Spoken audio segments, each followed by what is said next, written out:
Jambo tena. Bwana Yesu asifiwe. God is good all the time. And all the time. Mimi kwanza nataka nishukuru Mungu kwa sababu ya sisi wote jioni ya leo kufika hapa Kisii County ili tuweze kufunga mwaka pamoja na watu wa kaunti hii, sehemu hii, region hii, na vile kujumuika na Wakenya wengine wote katika masaa haya ya mwisho ya mwaka wa 2024, tukitazamia sisi wote mwaka mpya wa 2025 kwa masaa machache ambayo yako mbele yetu. Nataka niwashukuru ninyi nyote kwa kubali mwaliko wangu na mke wangu tuje hapa sote katika hafla hii tuweze for us to share this meal together as we usher in the new year of 2025. Nasema asante sana kwa viongozi wa hapa wale mlinisaidia panga sehemu mbalimbali, na niwashukuru watu wa Kisii wakati nimefika hapa jioni ya leo. Wananchi wa hapa wamenikaribisha na nimefurahi sana kuungana na marafiki, kuungana na viongozi wenzangu, na pia kushukuru Mungu kwa sababu ya yale mengi ametufikisha na yale mengi ambayo ametusaidia kuyatimiza kama taifa. And it is a great privilege to have this opportunity to address the people of Kenya in these final moments of the year 2024 and to wish everyone a happy and a prosperous New Year 2025. Without hesitation, we all agree that this year has been remarkable. A year to remember for its many challenges, obstacles and risks that tested our resolve and threatened our prosperity, security and happiness. Equally, it has been a year of numerous opportunities, successes and progress that enabled us to overcome these undeniable difficulties and forge ahead with heroic determination. The year began with strong faith and optimism, despite a climate of hardship, uncertainty, and widespread anxiety. Security, economic instability, climatic changes, and political uncertainty loomed large. Global economic shocks drove up the cost of living, while conflicts disrupted supply chains, creating scarcity and rising inflation. At the same time, we were striving to recover from the pandemic's disruptions, which we all know. Our currency, the Kenya shilling, faced significant pressure from major currencies. Many families struggled to provide daily meals as agriculture grappled with the aftermath of the region's longest and harshest drought, followed by devastating floods that destroyed crops, destroyed livestock, infrastructure, and general development. At the year's onset, parents were anxious about the transition of young learners into junior secondary school, while the youth grappled with increasing difficulties in finding employment.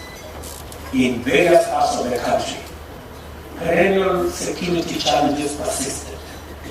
Additionally, demands for adequate, high quality and sustainable food healthcare, and education not only persisted but grew even more pressing.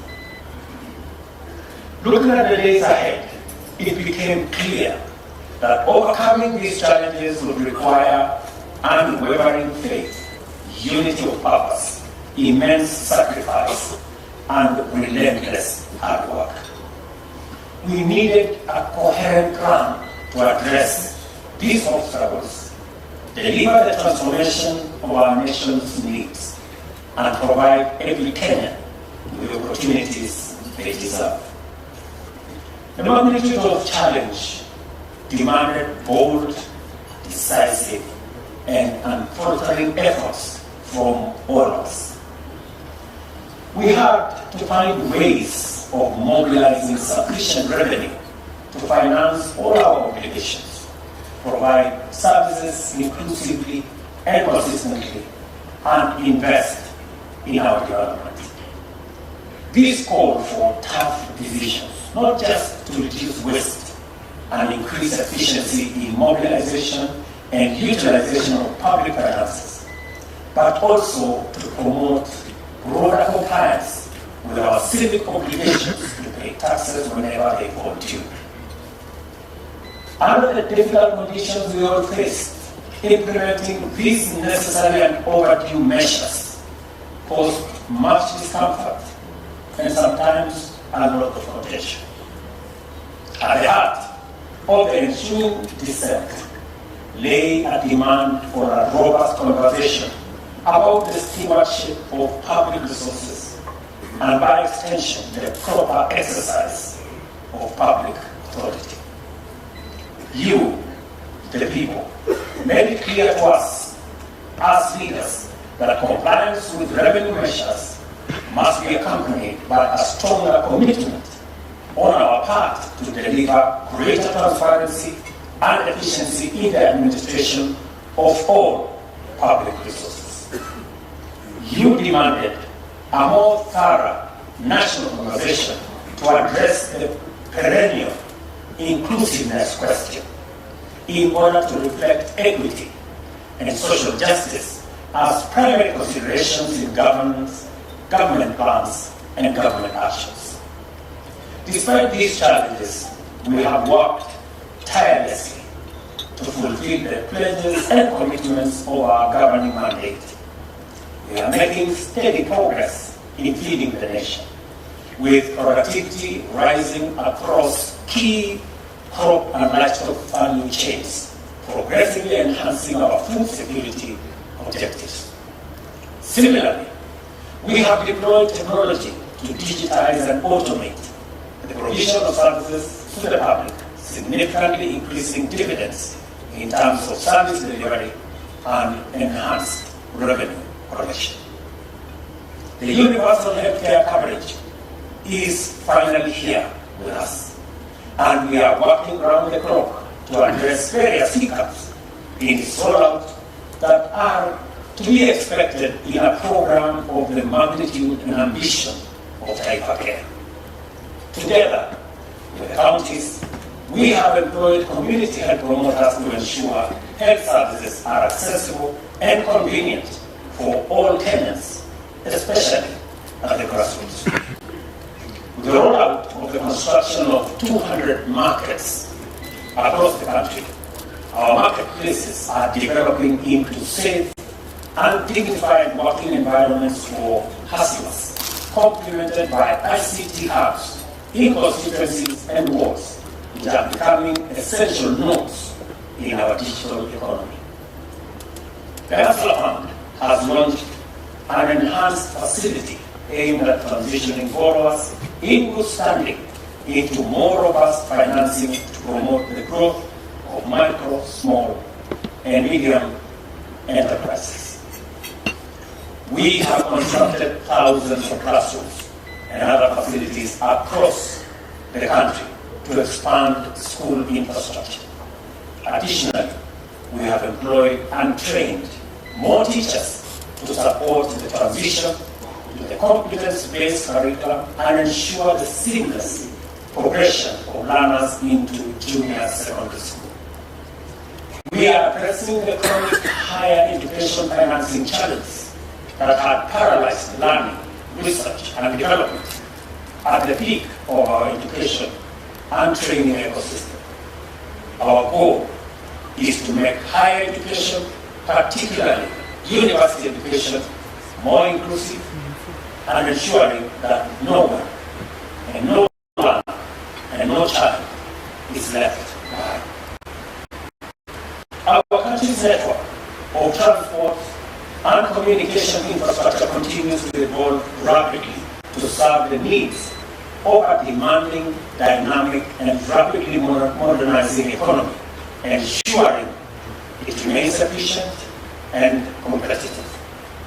Institutional improvements and incentives are attracting investors to our land, driving industrialization, expanding manufacturing, and enhancing our export capacity. Ladies and gentlemen, the houses, the affordable houses, are finally here. Our affordable housing program now includes 873,000 houses in its pipeline at various stages of development across different parts of the country. Among these, the inaugural 8,000 units are nearing readiness for handover and occupation. This program alone has contributed 200,000 jobs to the 1 million new jobs created through intentional, consistent, and strategic efforts.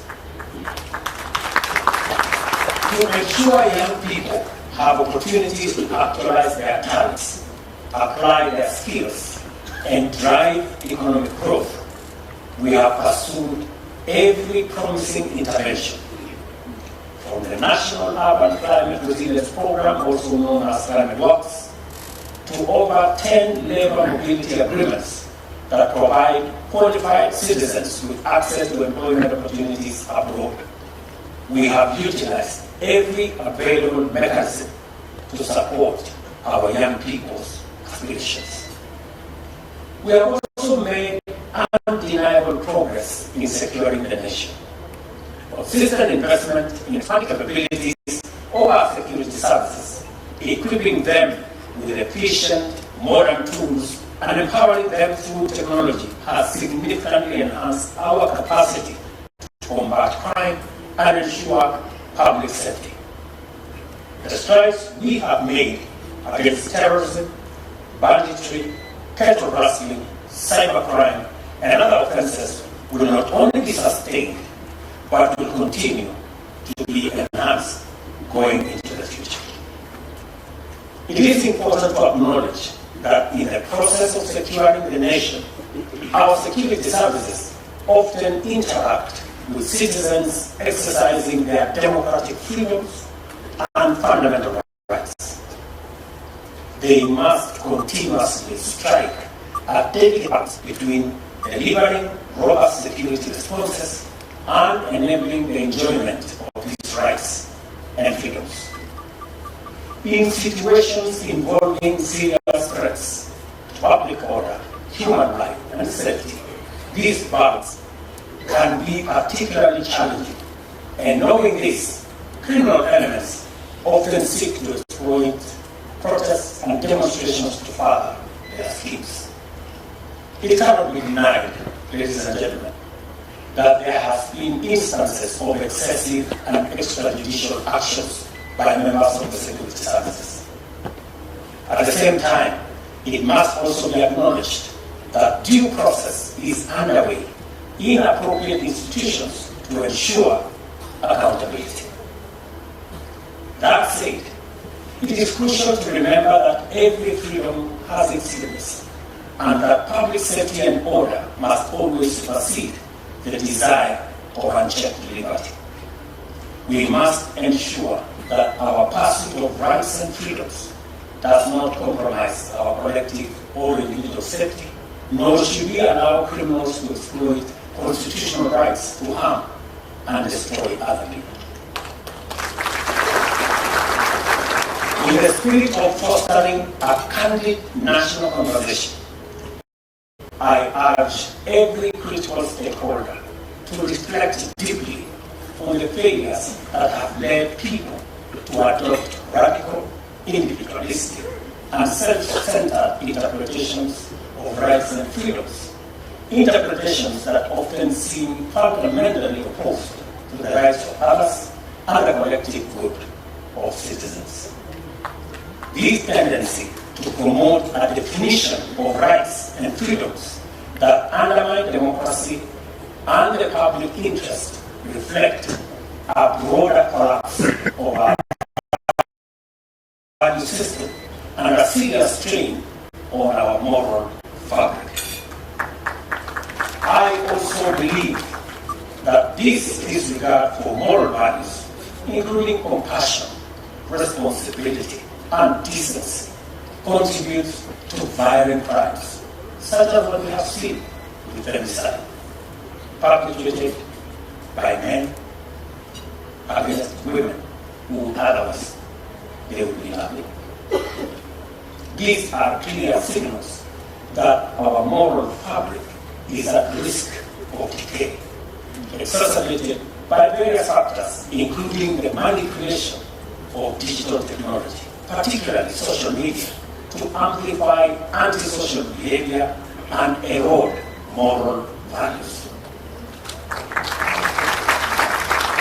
The maintenance of our social fabric and the promotion of a strong value system is a collective responsibility we cannot run away from. This task has always required and will continue to require the involvement of a wider spectrum of society, agencies, and institutions, with the family unit being the most critical. The broader community, faith-based organizations, the education system, the law and order institution exist to support and complement the family's fundamental role in nurturing compassionate, responsible citizens who are empowered to propel our nation into the future. As a society, we have a legitimate expectation that the next generation, benefiting from the accumulation of socio-economic, scientific, and technological advancement, will bring greater energy, better ideas, clearer vision, and a stronger commitment to our shared values. We should be humane, we should be responsible, and well-grounded citizens whose actions promote unity, patriotism, democracy, and the rule of law, and our rights and freedoms, rather than sabotaging them.